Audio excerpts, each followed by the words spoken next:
This is exactly how I built $500,000 a year, 9% profit margin, hybrid info agency at 19 years old. I did all of this without being on call 24/7, without hiring a big team, and without a lot of the complexity and a lot of the headache and the struggle that most growth operators deal with. And I'm going to be breaking down in this video my exact model and how you can use it and basically do the exact same thing. Before we get started though, let's go into some proof. So November, this is 50K cash for my agency. Some dodgy accounting here. This is a client screenshot of the clients that we work with, screenshots that have been paid out directly to me, and setup fees, licensing fees, partner fees, all of that side of things. Now, before we get into exactly how you can build this for yourself, first I want to get into kind of my journey and where I started, because I've only been doing this online business thing since around the end of 2024, where I started making around $5,000 a month as a setter. And as you can see here, I was documenting my journey with tweets. So, September the 10th, I was sending out round for looms. I landed my first setting role in September. And by January, February of 2025, last year, so around a year ago today, I was, topping the leaderboards as a setter. I was making about $5,000 a month, but I realized my income was tied to my time. It was tied to all sorts of external factors like lead flow for the offer, all of that side of things. And I just had no systems and certainly no leverage in terms of, controlling what I was doing. I was replaceable. I knew that AI was coming for setting, and although it hasn't happened yet, I think it will happen very, very soon. And that also DM setting wasn't actually entrepreneurship in any shape or form. Like, I set out in sales to start a business and I thought, wow, I'm going to make money online and everything. But I realized I'm just sending text. Anyone can do this. This isn't a business. So I learned more skills. By May, so March was kind of a transitionary period. And by May, I was closing part-time on this offer whilst managing a setting management client and doing 70K cash in a month collected, or that's what I was pacing at the time. And so I was making around 10K a month. I hit 10K a month as a closer. And what I realized then, and this was around June of 2025, is that although I had a slightly higher income, it was still just tied to me being cool, tied to my time, tied to all sorts of external factors like lead flow. If the offer went to shit, basically my income would go to zero until I found another good offer.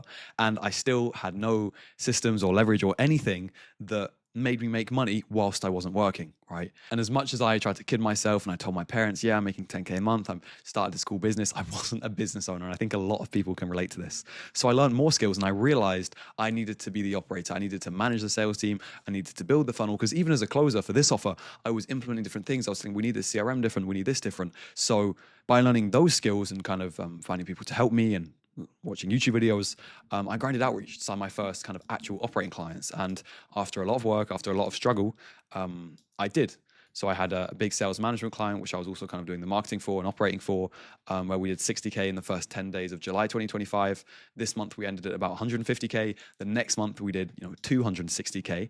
And at this point I was taking around 10 or 15% of these offers. And this is the point where, this is something I help a lot of my licensing clients get to, and they're well on the way there with a done for you agency, which is much better than being a seller or closer because you're actually running a business. However, in my position, because of my positioning when coming into these deals as a growth operator, I found myself still feeling like a freelancer, still doing everything myself for clients and not having a single documented process or SOP for myself, meaning that it was impossible for me to land more clients and scale because essentially I was still tied to the time and working inside my current clients' businesses.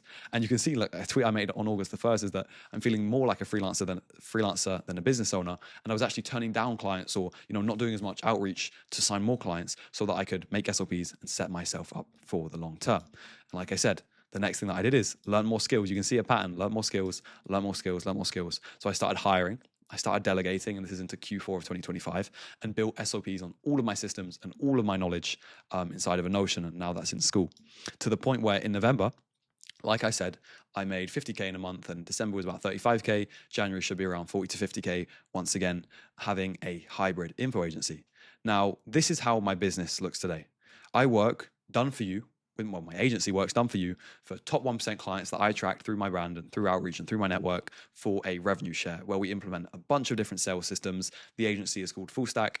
We do sales, marketing, ads, literally the full stack. We run basically their entire businesses backends, and you can see some case studies on my YouTube if you click on the channel. Like I said, there's clients that we've scaled to 250K a month, 1.2 million 8 months. a bunch of other clients that we've worked with, and you can see some of the payouts that I've gotten personally from working with them there as well. We also sell one-off build and release services to people who only want one service. So for example, we had a client come to us, Honest Brands, who wanted just to run a webinar because they'd seen the work of webinars we've done for other clients. And essentially they just wanted a webinar. So we gave them, one of the stack of pancakes, so to speak, right, that we offer to our other clients. We ran a webinar for them. We charged a £5,000 setup fee and a rev share on the back end. The webinar ended up doing £100,000, around $130,000 in cash, an 8.3 return on ad spend. So alongside the setup fee and the revenue share, we made well over £10,000 from the client. And we do this, for other clients who just want one service, and then potentially we upsell them on another service in the future, and they can then become clients with a revenue share. For example, we had one client where we started off solely doing webinars, and now we're managing the sales team. Now we're doing the media buying and all of that side of things. But also in the process of building my agency and hiring the team necessary for me to be able to serve, 5+ done for you clients and still do build and releases and still have time to actually enjoy myself, I built all of the SOPs and systems that worked for me, which means that I can now coach other people using the same systems and SOPs and all of that I've built that my agency uses to run day to day, coach other setters and closers who are looking to go into growth operating and give them exactly what I've used to scale. So for example, people like Kala, who came in and I consulted on one of their webinars. They did $250K for a client. They made about I think $80,000 that month between themselves with their agency. Helped Lorenzo pretty much do the same thing. He's got I think a couple of done for you clients now making between 15 and 20,000 a month. I did an in-person interview with him. I helped Mo. He landed. I kind of placed him with Elastaboy, starting off there as a setting manager and then scaling to kind of doing everything. Help people like Oscar make his client Blake $110,000 in a week. So essentially what this system does is it allows me to, still take a rev share from top 1% clients where, there's a lot of money to be made with them. We can really partner up and help them long term. We can still help these clients who may just want one service. And I can personally, and this is kind of what I enjoy doing the most, coaching other people who are where I was 6 months ago, 12 months ago, to help them scale and hit, 30, 40, 50K a month, hopefully eventually, with the same systems that have worked for me, all without burning out and without shoving my audience or people who, watch me or follow me down one specific funnel and only offering one service. Now, the real fundamental in all of this is leverage, right? Every single stage of my journey, I had more and more leverage. And leverage is really, my definition of it is the difference of what you put in versus what you get out of something. Because when you only offer one service and you work with one client, let's say you're a setter or a closer, you're not running a business, you're a freelancer. Even if you're a growth operator, you have one client, you're still a freelancer, right? You're still working with just one person. And for some people, that's okay. They love the closer, the setter lifestyle. They don't mind the insecurity of it. But for me, right, I started in sales because I wanted a pathway into entrepreneurship, not because I wanted to be a tool in someone else's business. And I also knew that what I was facing from going from setting and closing and further ahead in business for me hitting 100K months in the future is just a skill gap. Because I knew that at that point in time as a setter or a closer, that if I could write copy exceptionally and build funnels and run ads and manage a sales team, if I could offer all of those services, I would then become irreplaceable in a creator's business compared to replaceable as just a single faceted sales rep. And in return for that, I could be paid way more. And I think a lot of people get put off by, write copy, run ads and all of that side of things. But these things are a lot easier than you think. And I think it's the same with sales. It just comes from experience. And in the beginning, you just need to be good enough to deliver initial results. You can use AI. You can hire people who have knowledge. I've worked with many, many people who've helped me in my journey. And you can really just learn as you go. And another bonus is that if you're a setter or a closer who's looking to kind of go into the info agency model, you already know sales. I already learned sales and I already knew kind of how to manage and hire a sales team and do all of that side of things. And considering right now that you're competing with people who bought, Iman Gadget's thing, you're already miles ahead of the competition. And I think there's going to be a huge blue ocean for good operators with good skill sets to make a lot of money in 2026 and 2027. And going back to I started in sales because I wanted a pathway into entrepreneurship. What is my why, right? My why and why I'm building this business and why I'm building it the way I'm building it is because I want to run a lean team, a $500,000 a year in profit personal business. For me, that's my goal at the moment. And eventually I'll probably have a bigger goal that I want to smash through. But the reason for this number is because in 2026, I want to buy my mum a house. This is an AI generated image of me buying my mum a house. And I also want high margins. I don't want to be running a 100K a month business and only taking 20K a month because I see these people saying they've done 100K a month. They have a business partner. It was revenue and they only take home 20, 30K and they say they do 100K a month. It makes me sick. So I want high margins, high clarity, clients that I really like working with. I'm happy to turn down clients so that I have low chaos in my life and I can spend more time with family, my sisters, doing things that I actually want to do. Then the last thing I'm going to leave you with is my hybrid info agency model flywheel. Right. These are the stages you have to go through when you kind of run this sort of business. And this is kind of the journey I've been on. And for me, the purpose of this video is to help people who want to go on the same journey avoid the mistakes. So I want to lay out the path and lay out the journey that you're going to go under if you want to build a business like this. The first thing that you're going to have to learn is, as always, skill acquisition. You're actually going to have to learn how to be good at being a growth operator, at scaling info product, at running ads, at running webinars, at managing a sales team, because I see far too many growth operators. I speak to them all the time. I hop on connection calls and they really just don't know what they're doing. So you have to really, really be good at what you do, become valuable.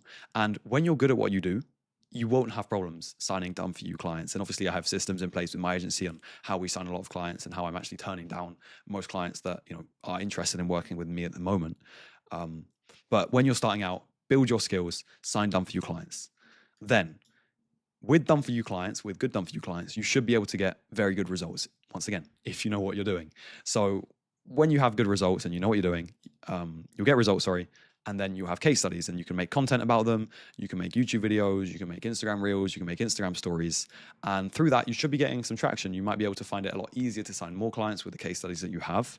And at that point in time where you have, a few clients, you want to immediately turn everything that you're doing done for you, for your clients, into SOPs, into systems, so that you can delegate and systemize delivery rapidly. And it's at this point in time between stages 2 and 3 that you might even develop and kind of lean into a certain USP. For me, across a lot of clients, that was webinars. We were seeing a lot of success with it. For you, it might be a different type of funnel. It might be running ads. It might be the profile funnel. But one thing to bear in mind is that you don't need to master one funnel or set out with the intention of having some sort of USP within your agency, unique selling point. You just really lean into what you're good at. And when you lean into what you're good at, you'll be able to turn those done for you elements of what you're good at into SOPs and systemize delivery. And when I went through this stage, it was building out all of my SOPs inside of school, my landing page. And this sort of turned into the licensing program that I, basically use to coach other growth operators on my internal systems. And that also allows my team to perform at a high level when we do build and release and when we, serve done for you clients. And with these SOPs and with these systems all documented, which took me months to do, I'm now able to sell them to people like Lorenzo, like I said, Hugo, who's, hit his first 10K month with operating, after, on a 20% rev share, generating 50K from his client with a webinar. And now what I'm getting into is I'm having a lot of one-on-one calls with these clients. So I'm improving the SOPs, improving the course material, still serving my done for you agency clients, working as a true hybrid, right? I have my agency, I have my kind of licensing or consulting offer, and I even do some build and releases. And this is how really I'm going to scale to upwards of 100K a month, hopefully, touch wood, in the next few months, in the next year. And how you can do the same. So yeah, this is kind of my business model. I wanted to kind of make a video breaking it down and kind of fundamentally breaking down my story into steps that are hopefully relatable, and hopefully some people will take a lot of value from this and implement some of the things that I'm saying. I have a full course coming out on growth operating itself and the skill sets, like everything that I do for my clients.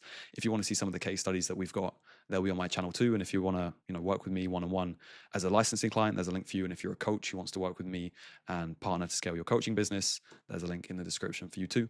Apart from that, thanks for watching and take care.